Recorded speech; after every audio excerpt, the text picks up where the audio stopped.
Hay una luz que se enciende en este lugar.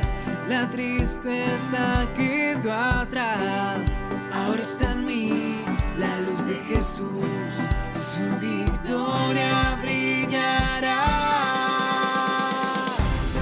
Victory Church, nuestro lugar. Victory Church, todo cambiará. Victory Church.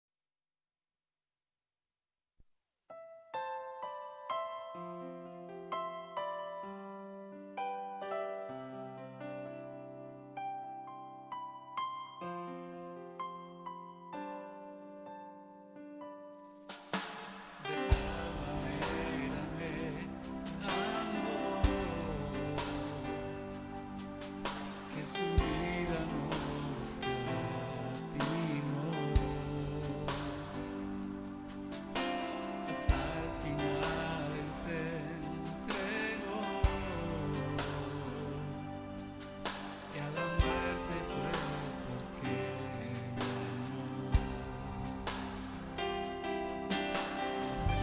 tal manera me amó que no hay forma en que pagar el precio de su gran amor. Pero toda mi alma quiero dar. Por su amor yo viviré. De su amor yo cantaré, con mi Jesús caminaré, porque me amó a mí. Por su amor yo viviré. De su amor yo cantaré, con mi Jesús caminaré, porque murió por mí. Le seguiré.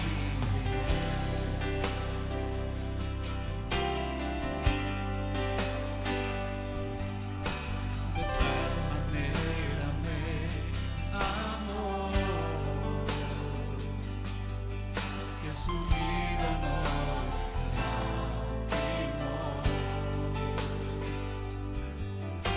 hasta el final. Él se entregó y a la muerte fue porque me amó. De tal manera me amó que no hay forma en que podré pagar el precio de su gran amor. Pero toda mi alma quiero dar. Por su amor yo viviré. De su amor yo cantaré, con mi Jesús caminaré, porque me amó a mí. Por su amor yo viviré. De su amor yo cantaré, con mi Jesús caminaré, porque murió por mí. Le seguiré.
Saludos, feliz sábado, ¿cómo están ustedes? Bienvenidos y bienvenidas a una transmisión más de Victory Church. Hoy tenemos el segundo estudio bíblico, Camino a Lutero, Camino a la Reforma Protestante.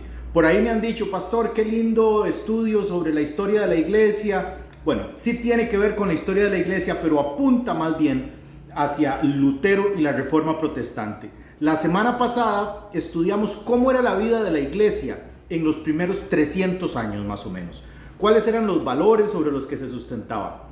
Y llegamos también la semana pasada a un punto en el que aquel primer movimiento dejó de ser un movimiento espiritual, un movimiento de amor, y se transformó en un movimiento político impulsado por Constantino. Y ahí tomamos hoy, a partir de ahí vamos a retomar hoy, y vamos a llegar más o menos hasta el año 1510, por ahí, imagínense. Y de hoy en 8 días, 31 de octubre, que no se celebra Halloween, sino que se celebra el Día de la Reforma Protestante, vamos a estar dando el cierre a este estudio entonces, así que sin más dilatar y sin más entretenerlos, los dejo con este segundo video que tiene que ver con cómo se vivía ese sistema político, religioso, esa amalgama, y qué fue lo que Lutero vio que era necesario revolucionar. Los dejo. Y al final, al puro final, les espero con la canción vintage de todas las semanas. Bendiciones y nos vemos.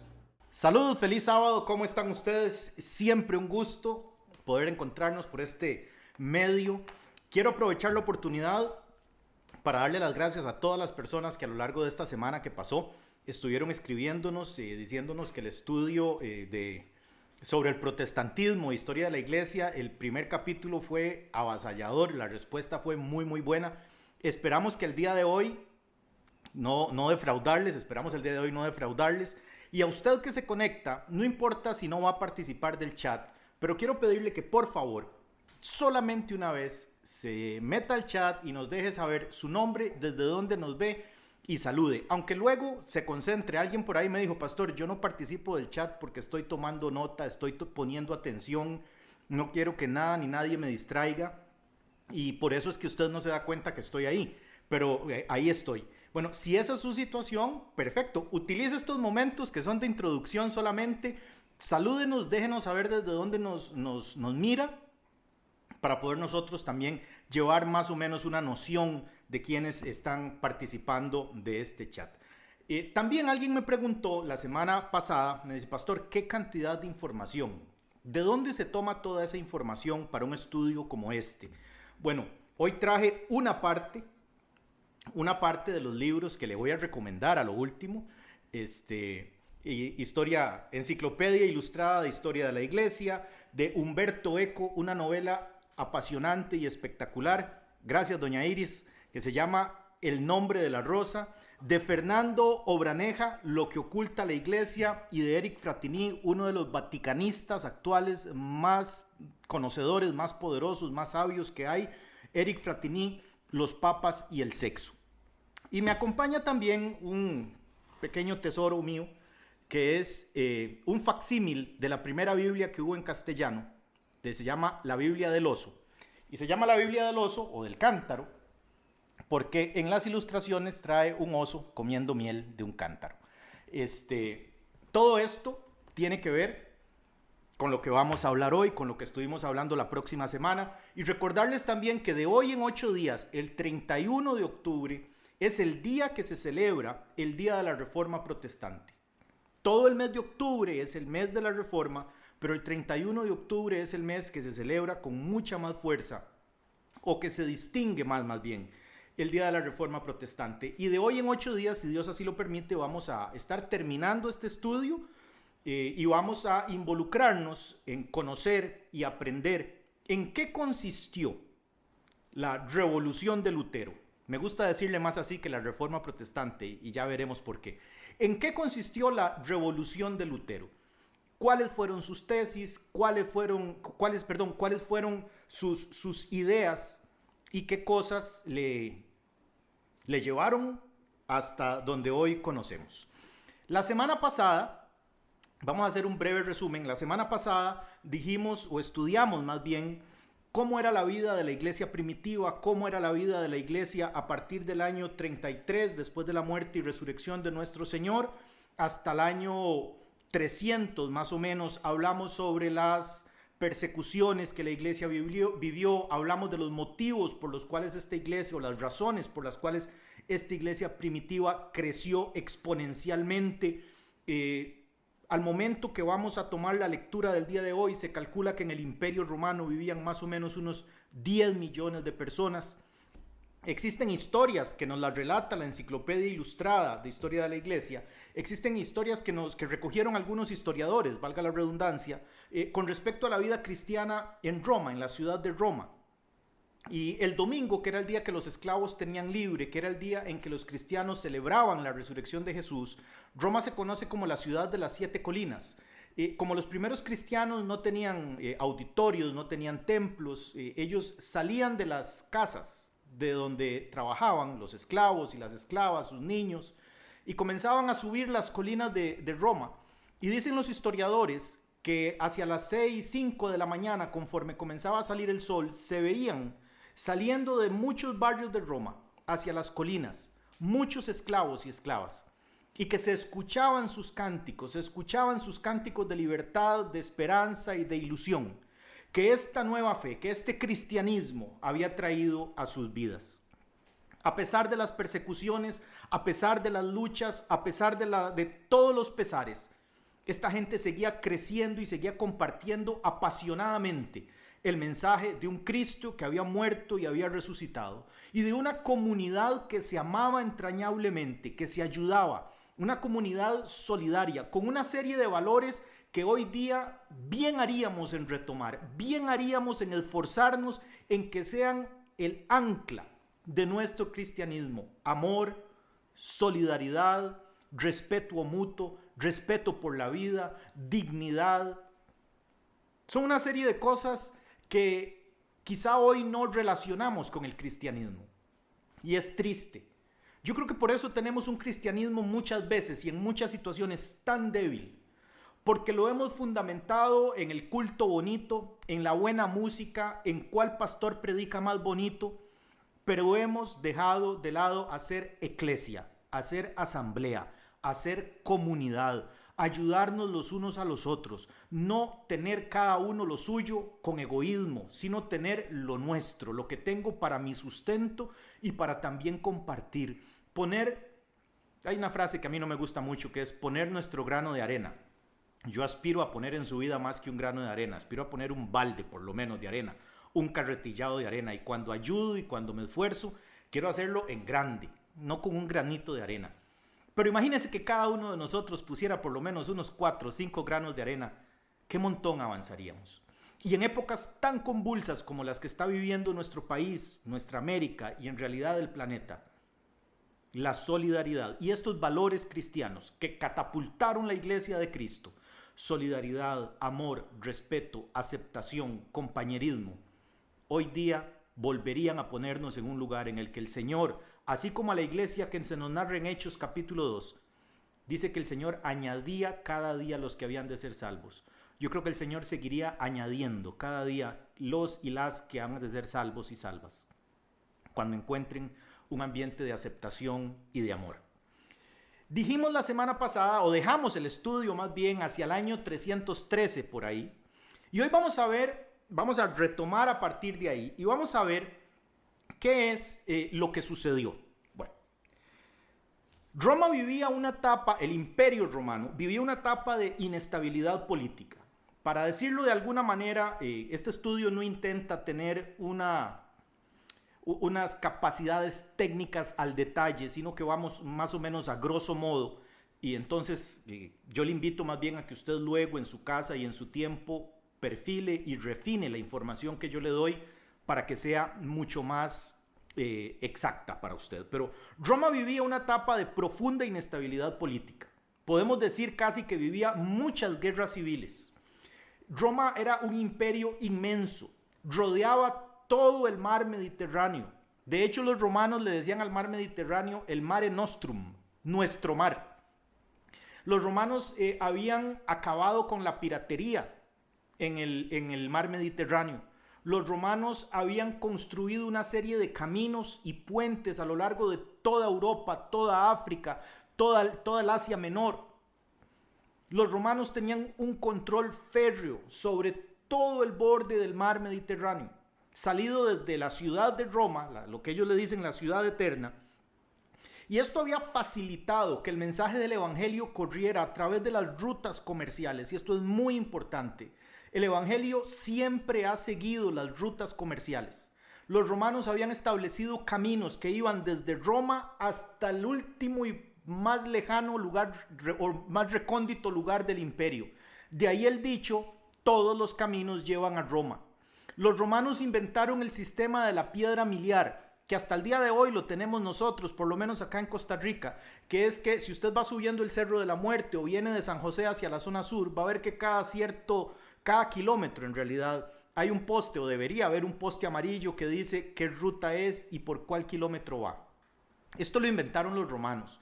Los romanos construyeron puentes y carreteras de tan buena calidad que hay algunos de ellos en Europa que aún se utilizan. Dios me ha dado el privilegio de estar en algunos de ellos. Están en pleno funcionamiento al día de hoy, más de 2000 años después. Los romanos tenían un sistema extraordinario para utilizar los recursos acuíferos. Sus acueductos llenaron el imperio. Hasta el día de hoy, una de las grandes cosas que el turismo nos enseña en la ciudad de Segovia, en España, es el acueducto de Segovia. Y en medio de todo ese imperio tan grande, había muchas luchas de poder, había muchas facciones que querían tener el poder y estaban en constante lucha entre ellas. Hubo un momento, en particular hacia donde nos estamos moviendo, hacia el año 300 de nuestra era, en que había por lo menos 4 facciones pugnando, luchando por el poder de todo el imperio. Nosotros esta noche vamos a concentrarnos en 2 de esas facciones. Una de ellas eran los seguidores de Constantino y otra de ellas eran los seguidores de Magencio.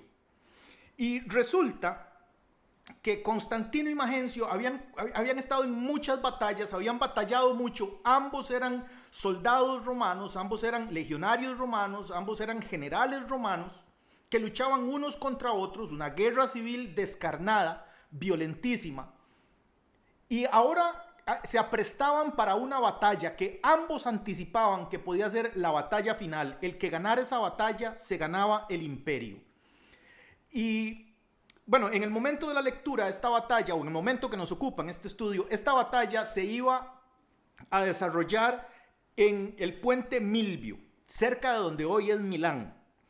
Y Magencio y Constantino, en los preparativos de la batalla, Constantino se da cuenta que el ejército de Magencio es más poderoso que el de él, que el ejército de Magencio está mejor preparado que el de él y que hay muchas probabilidades que vaya a perder esta batalla.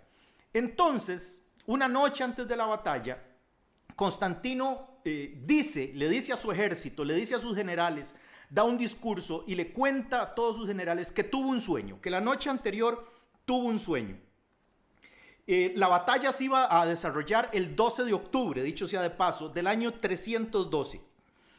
Y él le cuenta a sus soldados que tuvo un sueño y que en el sueño él vio en el cielo un signo poderosísimo, un signo de victoria. Y que ese signo tenía unas palabras abajo y esas palabras eran: en este signo vencerás. Y ese signo era el crisomón. El crisomón es una P con una X que le cruza. Ahorita tal vez lo podamos poner por aquí. Una P con una X que le cruza. Y entonces él lo que hace es decirles que ese símbolo es el símbolo que los va a llevar a la victoria, que los dioses se han aliado a favor de ellos y que hay un nuevo Dios en el imperio, que hay un nuevo Dios que no es ninguno de los dioses que ellos han adorado, que no es el Dios que adora Magencio, que es el Dios que se reveló a él para darle la victoria, y que ese símbolo es el símbolo del Dios de los cristianos. Y que entonces van a tomar todos sus estandartes y les van a quitar el águila imperial, que es el símbolo de Roma, y lo usaban todos los ejércitos romanos. El ejército de Constantino en ese momento quita los símbolos del imperio romano y pone el símbolo del crisomón, esta P con esta X. Y resulta que el 12 de octubre del año 312, con ese discurso, llega a insuflar tanta energía y tanto poder en sus soldados que ganan la batalla del puente Milvio, así se llamaba, donde estaban preparados para la batalla. Gana la batalla y con ese triunfo se catapulta hasta ser emperador de Roma, el emperador del mundo conocido. Desde ese día, Constantino permitió el cristianismo. Constantino no se convirtió al cristianismo. Y a partir de aquí, por favor entienda cristianismo con comillas en todas las oportunidades en las que yo me refiera a él. Constantino nunca se convirtió al cristianismo, sino que se bautizó cerca de 8 días antes de morir. Constantino toda su vida adoró al sol invicto, ese era su dios particular, esa era su religión favorita. Era una religión muy extendida en el mundo antiguo. Constantino lo que hizo fue permitir el cristianismo porque había dicho él que ese símbolo era el símbolo del Dios de los cristianos. Por eso hasta el día de hoy usted puede encontrar ese símbolo en la religión que preside Roma. Constantino comenzó a llenar su corte de cristianos, pero cristianos a su medida. En ese momento, en el momento en que el hombre más poderoso del mundo comienza a sentir una inclinación hacia los cristianos, entonces de inmediato los que adoraban a Zeus, los que adoraban a Neptuno, los que adoraban a toda la miriada de dioses romanos, deciden que por una jugada política es mucho más inteligente y mucho más sabio hacerse de la religión que el emperador está favoreciendo. Entonces, convertirse al cristianismo dejó de ser una decisión de vida que iba en contra de las normas sociales casi, una decisión de vida que involucraba un cambio en tu vida, un cambio moral, y se transformó en una decisión política. Y esto es muy importante. En una decisión política. La gente, para poder seguir escalando en su vida política, en su carrera política, comenzó a hacerse cristiana, pero cristiana de mentiras, cristiana de nombre. Y entonces aquel movimiento ferviente, aquel movimiento poderoso, aquel movimiento que tenía que reunirse a escondidas en las catacumbas, aquel movimiento que tenía que usar el pescadito que usted y yo muchas veces hemos puesto en nuestros carros, era una forma de identificar a los cristianos, era un símbolo secreto del cristianismo. Porque pescado en latín se dice ictus, in Jesus Christus Deus unus soter, Jesús Cristo, Hijo único de Dios. Entonces los cristianos y cristianas a escondidas ponían un pescadito sobre el borde, sobre el marco de su puerta, para que otros hermanos que estaban pasando hambre, necesidad o persecución supieran que ahí había un lugar en donde refugiarse del imperio y de la persecución y de la muerte, del hambre, de la soledad. Y de repente todo ese movimiento ya para el año 313 se diluyó en una situación política, en un cristianismo a la medida de Constantino. Constantino ni siquiera entendía ni sabía qué creían los cristianos. Tanto es así que Constantino se da cuenta que el cristianismo es una nueva religión que puede unir al imperio. Los romanos no tenían ningún problema con que todos los pueblos que ellos colonizaban tuvieran sus propios dioses. De hecho, los romanos aceptaban los dioses de los demás pueblos, pero seguían siendo los dioses de otros pueblos, la religión de otros pueblos. Constantino se da cuenta que el cristianismo habla de un único Dios, y Constantino fue muchas cosas, jamás un cristiano, jamás un buen cristiano, pero un extraordinario político. Convenció a sus tropas de que había visto una imagen que les iba a llevar a la victoria, y ahora estaba convenciendo a todo su imperio que había un nuevo Dios que se estaba levantando y que los iba a unir alrededor de un solo culto, de una sola adoración, el cristianismo. Pero lo que Constantino no sabía es que el cristianismo no era una sola cosa monolítica, sino que desde el año 30 hasta el año 312, 313, había muchas ideas. Había muchas ideas. Recuerde que dijimos la semana pasada que el cristianismo nunca intentó ser una nueva religión. Había muchas ideas en el marco cristiano.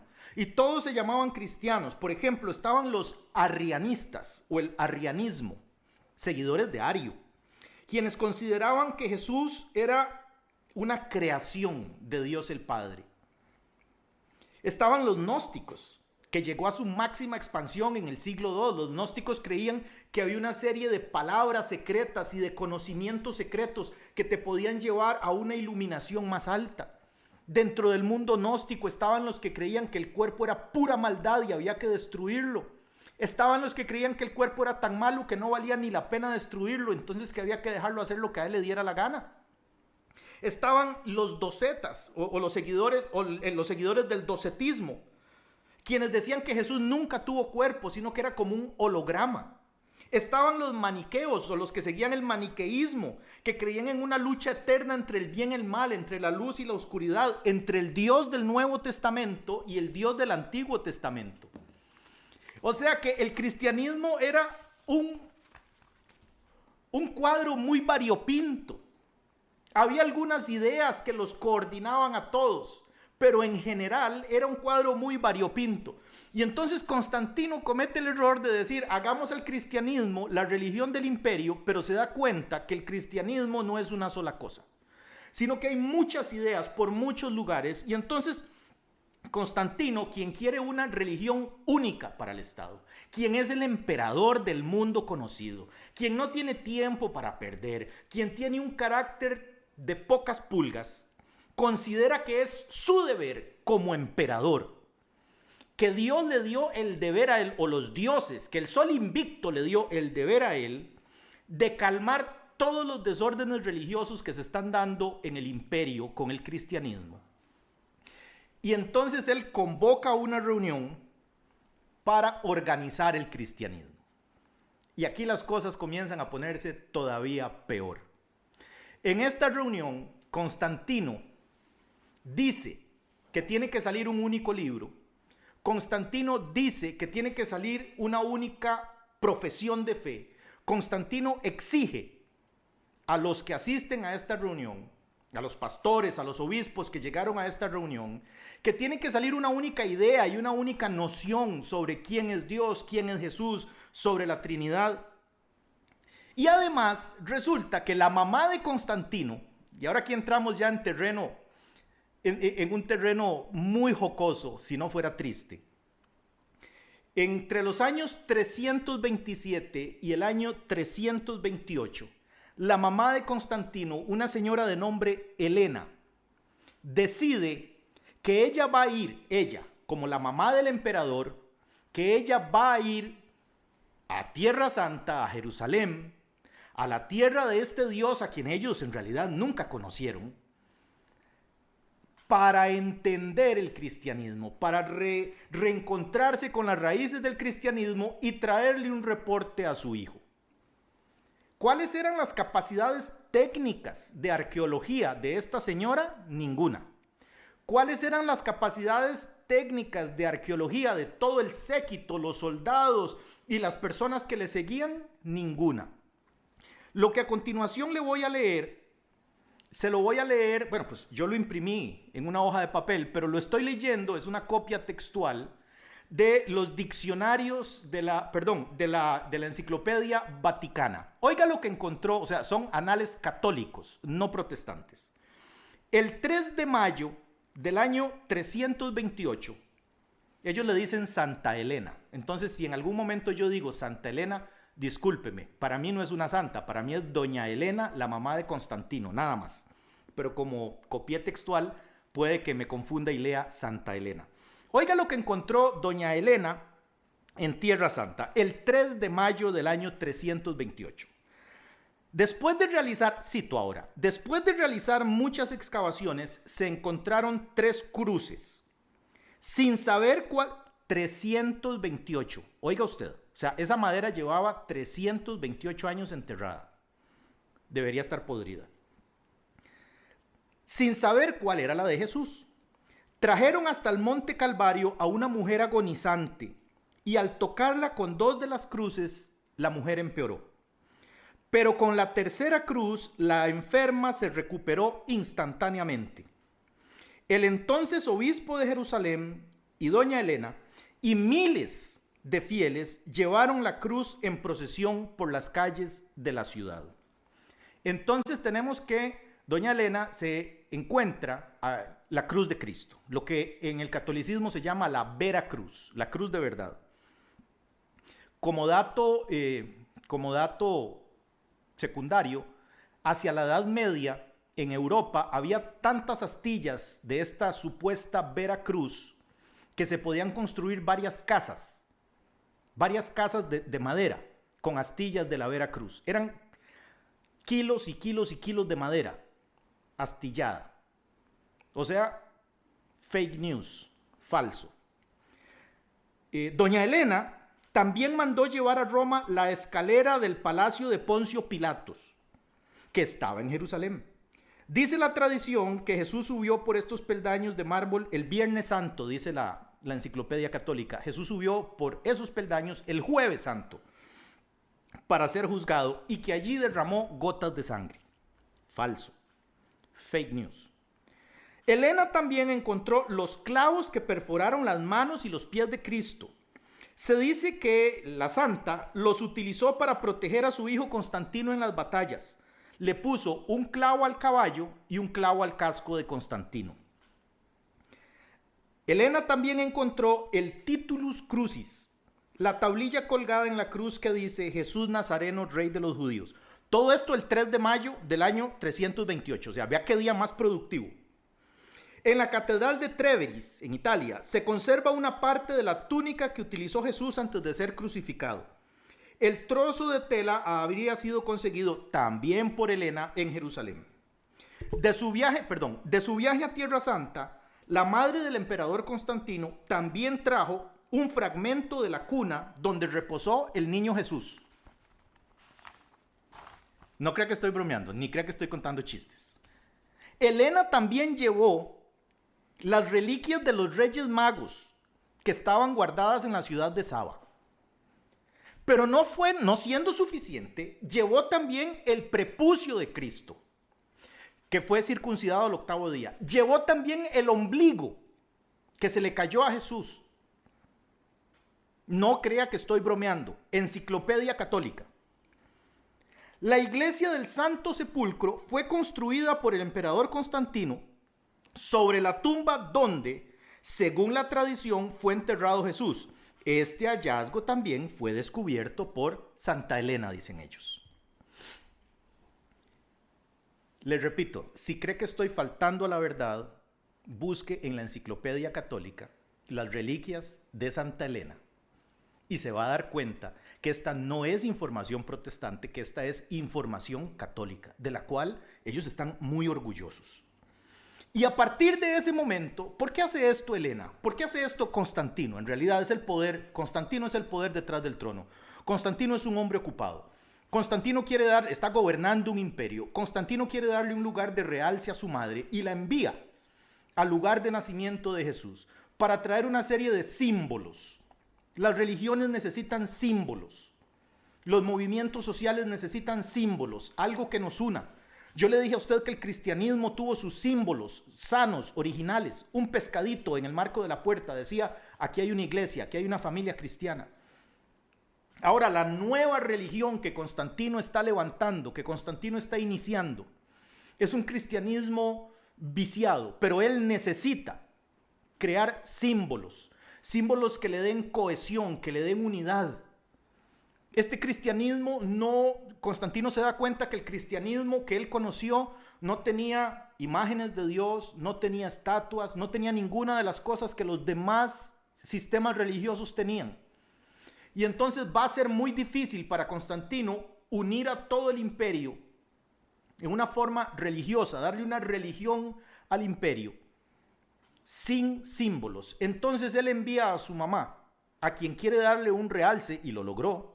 Santa Elena le dicen, y lo logró, para que traiga símbolos. Y los símbolos se los encontraron donde fuera, Yo creo que ninguna mente pensante puede creer que el prepucio de Cristo va a estar 300 años sin descomponerse, que el ombligo de Jesús va a estar 300 años sin descomponerse. Esto sin decir que Elena también encontró, por ejemplo, la corona de espinas de Jesús.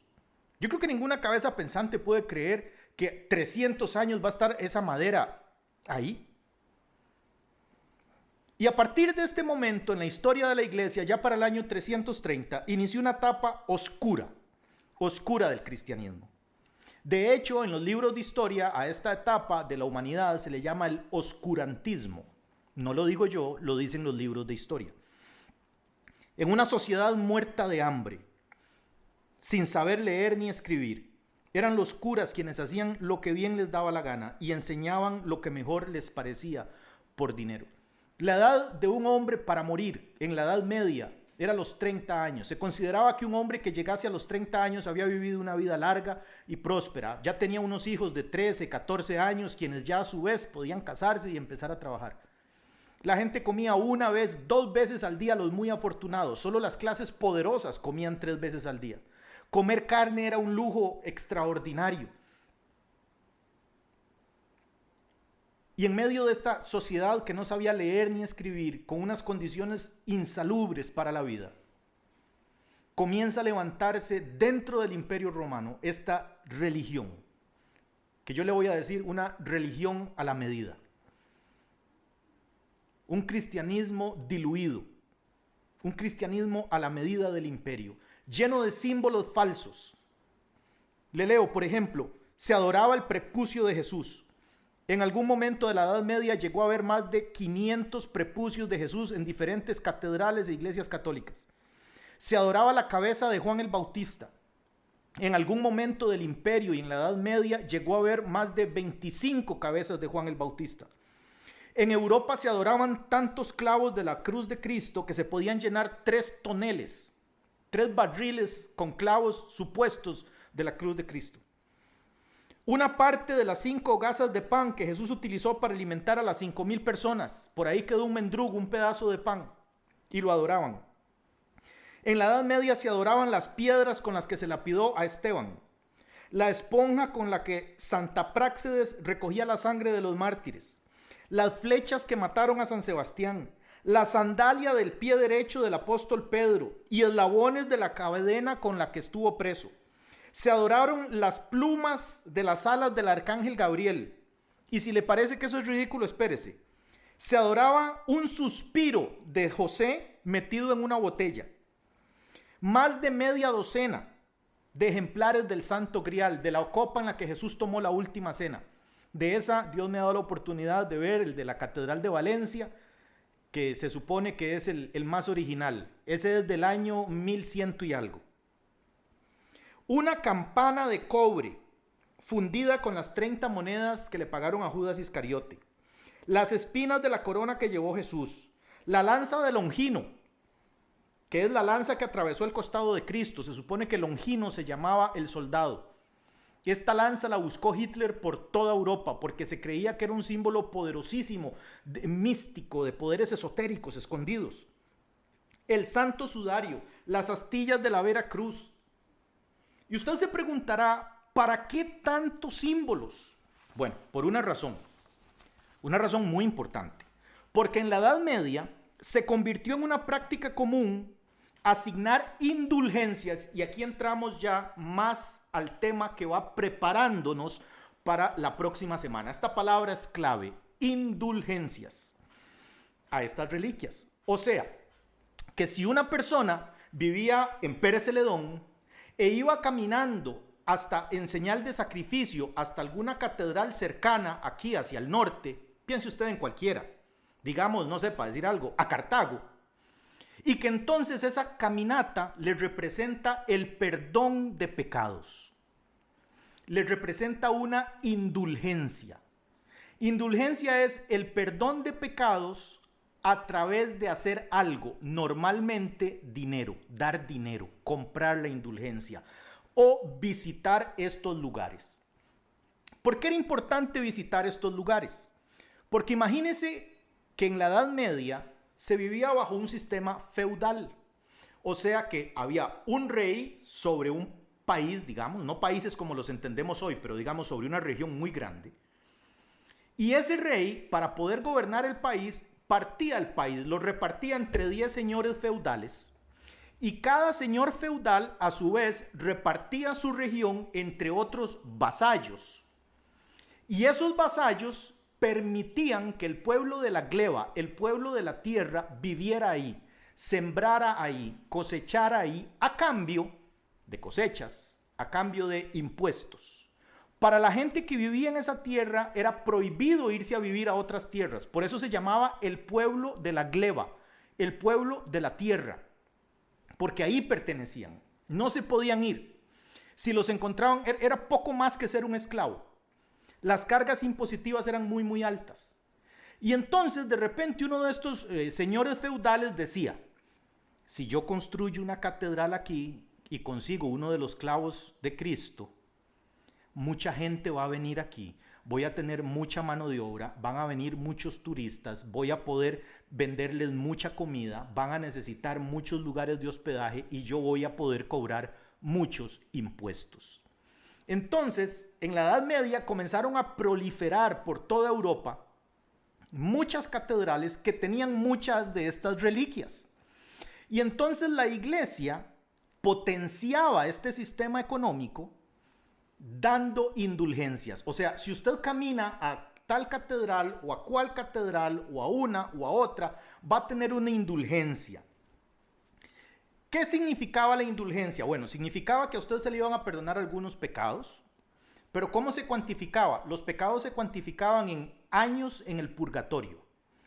Entonces, en primer lugar, dentro de la religión que Constantino diseñó un lugar intermedio entre el cielo y el infierno, que se llama el purgatorio. Y eso no es bíblico, no está en la Biblia. Se lo inventaron en la religión al diseño. Y entonces las almas de la gente van al purgatorio a sufrir durante muchos miles de años mientras purga sus pecados. Pero si usted paga, usted puede sacar a su mamá, a su abuelita, puede sacar a sus hijos, puede sacar a su esposo o a su esposa, puede adelantar indulgencias para usted mismo o para usted misma. Entonces, si usted va al lugar de peregrinaje, también. Yo he estado en Europa, en algunos lugares, en Santiago de Compostela, por ejemplo, que si uno va a esa catedral de Santiago de Compostela y pone la mano en una columna de mármol que hay ahí y le da con la cabeza, algunas, creo que son 7 veces, se gana 30 días del purgatorio. Así. Y resulta que la columna de mármol son tantas millones de personas que la han tocado que tiene un hueco en el mármol. O sea, se le va a uno la mano hasta la muñeca, por lo menos, en el mármol. Bueno, todo esto proliferó durante la Edad Media, dejando ganancias millonarias, enormes, a cada una de estas catedrales. Yo creo que ahora podemos comprender por qué había tantas cabezas de Juan el Bautista, tantas sandalias de Pedro, tantos clavos de la cruz, y conforme más poderosa fuera la reliquia, poderosa, por favor, entiéndamelo con toda la ironía del mundo, cuanto más poderosa fuera la reliquia, más gente quería ir a visitar ese lugar. Cuanto más famoso fuera el santo o la santa, entre comillas, a quienes pertenecía esa reliquia, más gente quería visitar ese lugar. Las indulgencias aminoraban el tiempo que se pasaba en el purgatorio. Se creía que el purgatorio era un lugar de penitencia en el que el alma de los difuntos se purificaba antes de ir al cielo. Los seres vivos podían aminorar este sufrimiento mediante misas, pero no ir a misa, sino pagar misas y oraciones ofrecidas en nombre del difunto. Y por supuesto mediante las indulgencias, o sea, comprándolas. Estas se recibían a cambio de limosnas caritativas y por venerar las reliquias de los santos.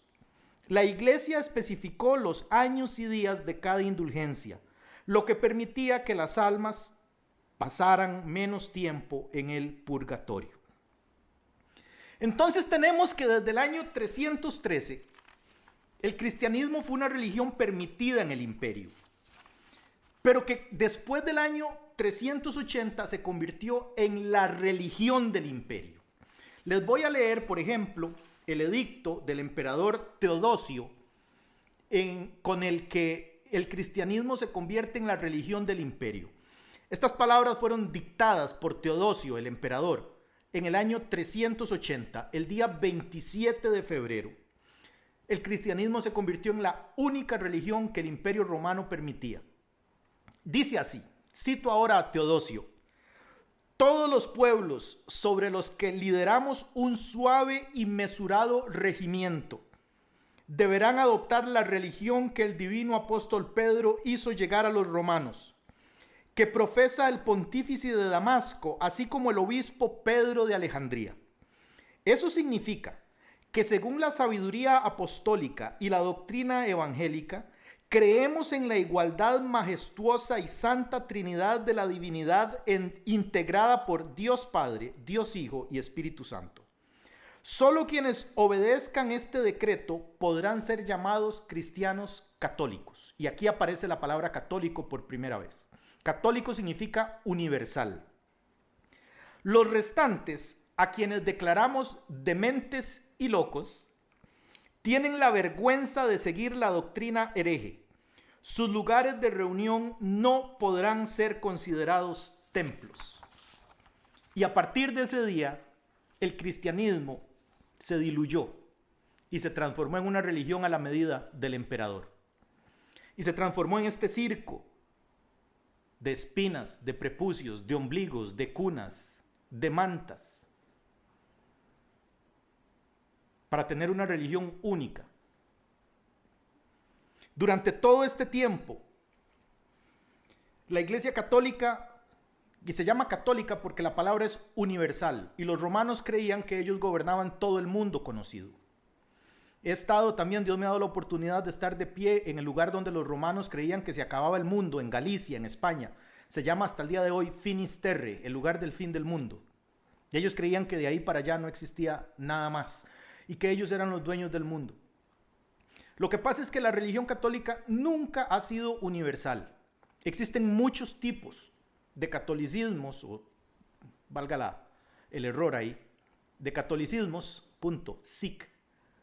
Porque, por ejemplo, tenemos a los católicos rusos ortodoxos, que no creen en la autoridad papal.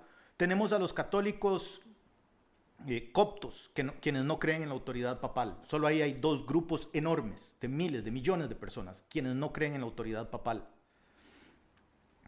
Pero durante la Edad Media, la Iglesia Católica sí ejercía una hegemonía sobre toda Europa, una hegemonía política, religiosa, militar inclusive, porque los poderes terrenales, o sea, los ejércitos, los reyes, le estaban sujetos a la Iglesia Católica. El Papa aseguraba poder tener poder espiritual y terrenal sobre personas, reyes y emperadores. Eran los emperadores los que tenían que ir a doblar sus rodillas ante el Papa. Los títulos eclesiásticos se vendían al mejor postor. O sea que si usted quería ser obispo, lo que tenía que hacer era pagar. Existían curas que no conocían la Biblia, que no sabían leer, inclusive algunos de ellos, ni daban misa, ni vivían en la ciudad. Y entonces, ¿para qué eran curas de esa ciudad? Porque ellos el domingo mandaban a su mensajero, quien cobraba las limosnas, los diezmos. Era obligatorio pagar los diezmos en la Iglesia Católica, o te quitaban la casa en la Edad Media, te quitaban tu familia, te transformaban en esclavo. ¿De dónde digo eso? De la historia. Había curas quienes tenían amantes, a quienes les decían barraganas, y sus hijos eran nombrados en otros cargos eclesiásticos. Se vendían indulgencias y se cobraba por el uso de la tierra. No sé si usted ha tenido la oportunidad de ver, o de estar, o de comerse unas palomitas en algunas fiestas patronales, de los patronos, de los santos patronos.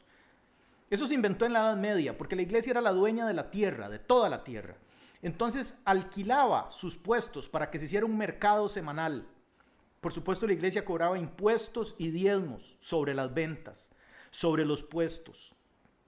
Vendía el derecho de poder trabajar. Y además, cada cierto tiempo realizaba unas fiestas en honor al patrono de la ciudad. Y también se cobraba. Esto lo vemos hasta el día de hoy en muchos de nuestros pueblos. Se vendían indulgencias y se cobraba por el uso de la tierra. Llegó un momento, los papas proliferaban. Llegó un momento en que llegó a haber 4 papas a la vez. todos luchando en contra de ellos. Existía un dicho en la Edad Media, en latín, que decía, Roma viduta, fede perduta. Quien vio a Roma, perdió la fe. Yo quiero leerle ahora algunos cortos. Voy a utilizar el teléfono ahora. Yo quiero leerle ahora algunas reseñas de algunos papas de la Edad Media. Por ejemplo, hubo una época en el papado conocida como la pornocracia. Por ejemplo, el Papa Sergio II obtuvo la oficina papal por medio del asesinato. Los anales de la Iglesia de Roma hablan sobre su vida en pecado con Marosia, una prostituta, una conocida prostituta de la época, quien le engendró varios hijos. Este papa fue descrito por Baronio y otros escritores eclesiásticos como un monstruo y por Gregorio como un criminal aterrorizante.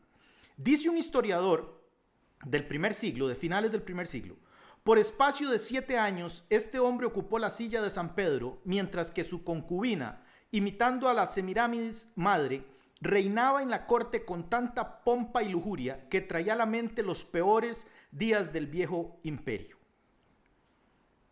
Hay mucho más, pero me lo voy a brincar, para que ustedes sean los que buscan, los que investiguen, los que conozcan. El Papa Bonifacio VII mantuvo su posición a través de cuantiosas distribuciones de dinero robado. El obispo de Orleans, en Francia, se refirió a él, o sea, esto es un obispo, como un monstruos de culpabilidad llenos de sangre y suciedad y como anticristos sentados en el templo de Dios. Además, Bonifacio fue acusado de asesinato. Hizo que el Papa Juan XIV fuera encarcelado y envenenado. Cuando el Papa Juan XIV murió, el pueblo de Roma arrastró su cuerpo desnudo por las calles. El Papa Silvestre II lo llamó un horrendo monstruo que sobrepasó a todo mortal en su maldad. El Papa Silvestre, a su vez, tampoco es que era mucho mejor, porque la Enciclopedia Católica dice de él que el pueblo lo consideraba como un mago pactando con el diablo. La Edad Media no se entendería sin el catolicismo gobernando de facto en toda Europa. Y en medio de todo ese ambiente,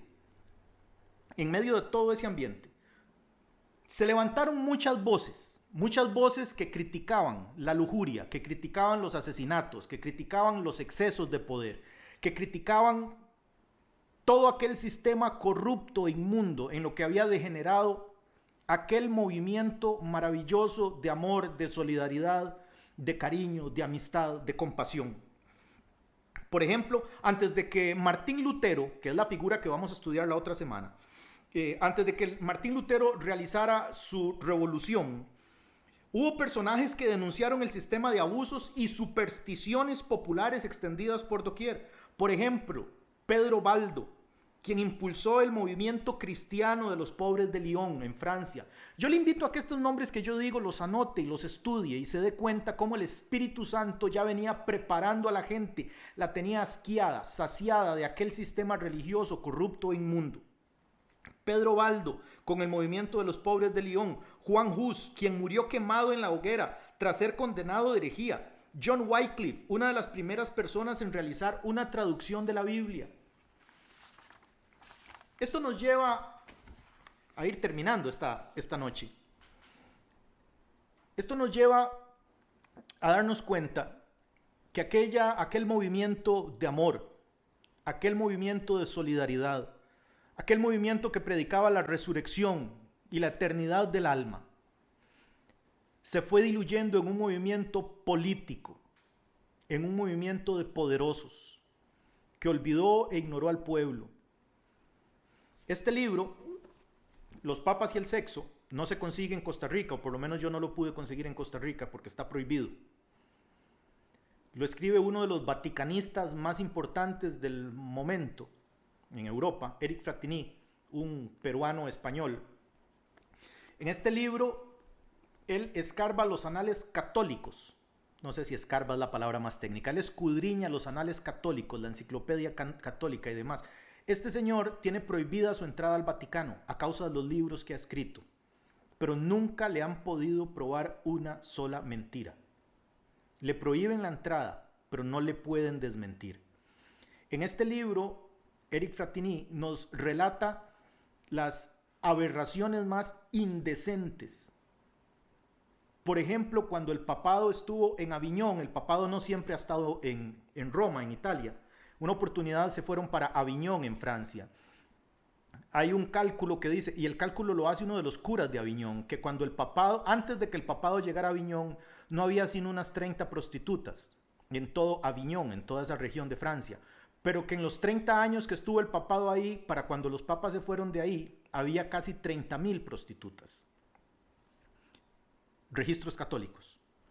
Este otro libro, de Fernando de Orbaneja, Lo que oculta la iglesia, sobre las reliquias y sobre todo lo demás. Sobre la vida en la Edad Media, la vida en un convento, esto es una novela. Gracias, doña Iris. Humberto Eco, un genio que recientemente se nos fue, creo yo que se nos fue con el Señor. Un genio quien escribe una novela maravillosa, y yo le invito a que, si en la pandemia y en la cuarentena no tiene que hacer, se entregue una lectura buena, correcta y sana, y disfrute. Abandone el teléfono, no vea Facebook, no se envenene, estudie. ¿Qué nos dejó todo este movimiento de la Edad Media? Nos dejó que era prohibido leer la Biblia. Nos dejó que quien tuviese una Biblia en lenguaje vernacular, o sea, que no fuera latín o hebreo o griego, moría. Era pena de muerte. En un mundo en el que la gente no podía ni comer, mucho menos leer ni escribir, que solo el clérigo podía leer, solo el clero más bien podía leer, solo los clérigos sabían escribir. El pueblo que iba a poder leer nada. A John Wycliffe lo mataron porque escribió una traducción al inglés, que fue una de las primeras que hubo. Esta tarde tengo aquí conmigo, aunque esto va a ser más importante la próxima semana, la primera versión, esto es un facsímil, la primera versión de la Biblia en castellano.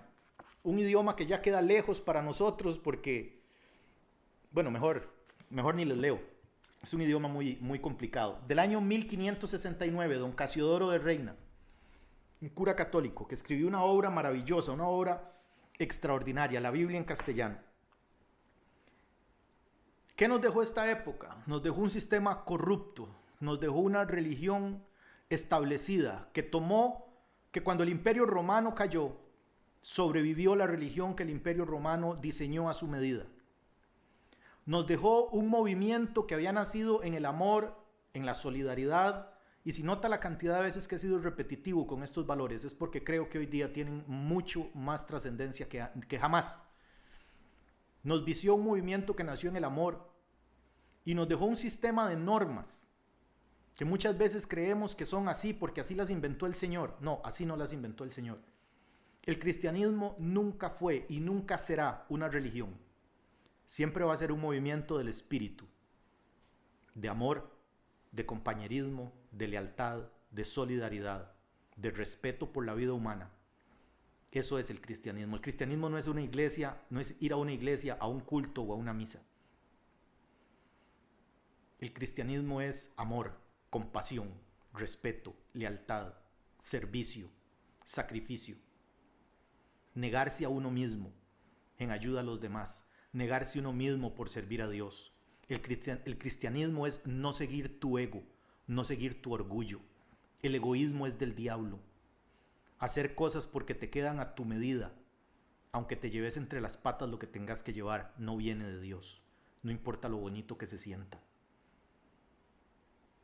Eso no es cristianismo.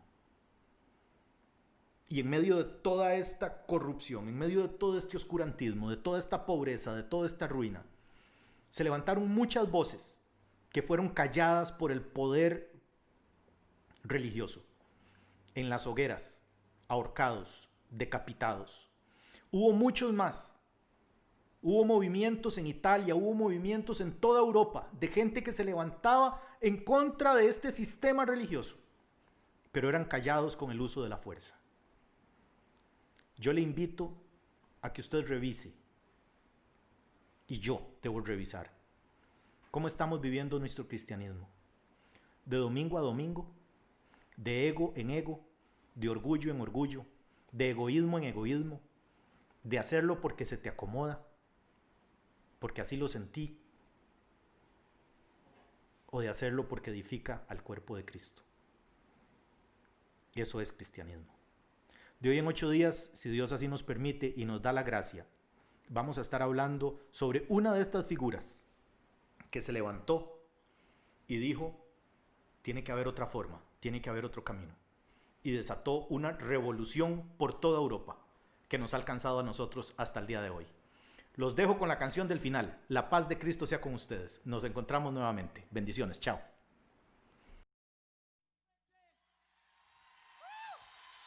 Bien fuerte, bien fuerte, es para el Señor.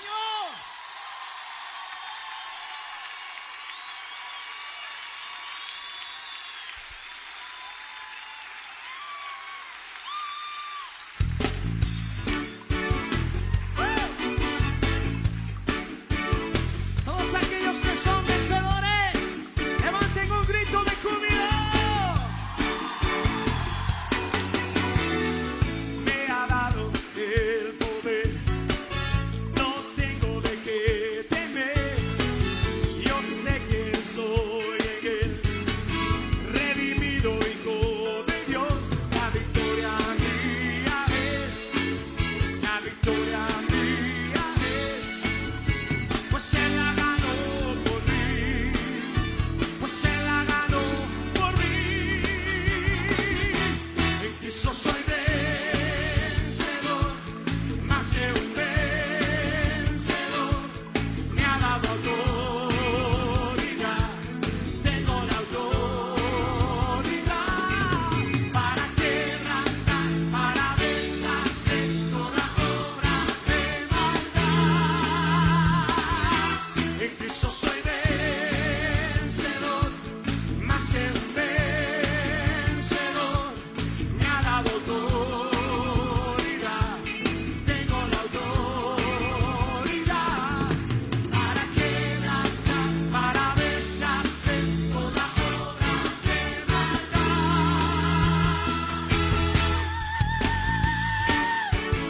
Sí, vencedores en mí. Dile una vez más, fuerte. Me ha dado el poder, no tengo de qué temer.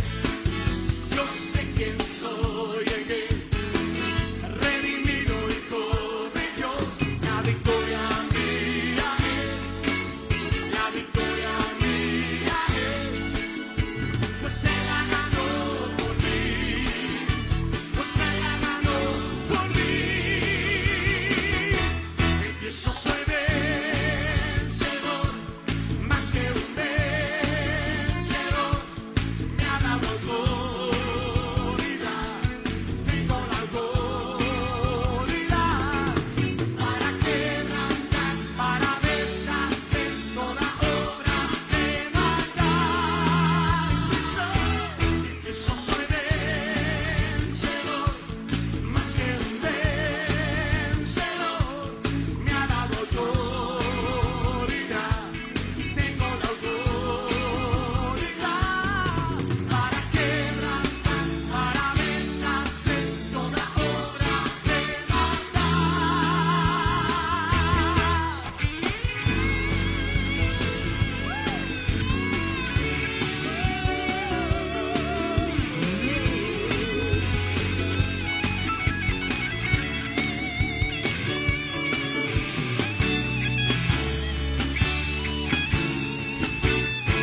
Vamos a decirlo, iglesia, juntos, todos con sus palmas.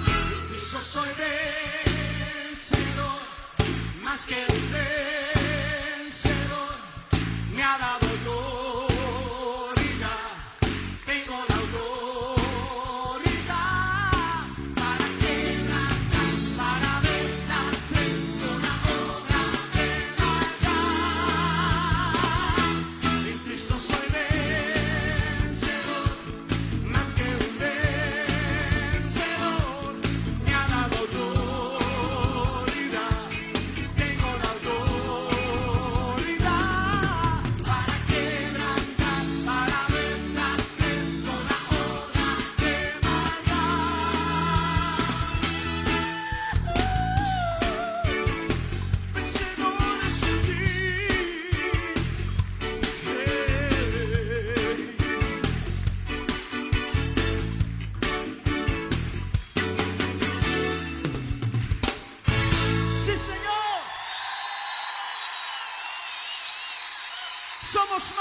vencedores. Levante ese aplauso fuerte.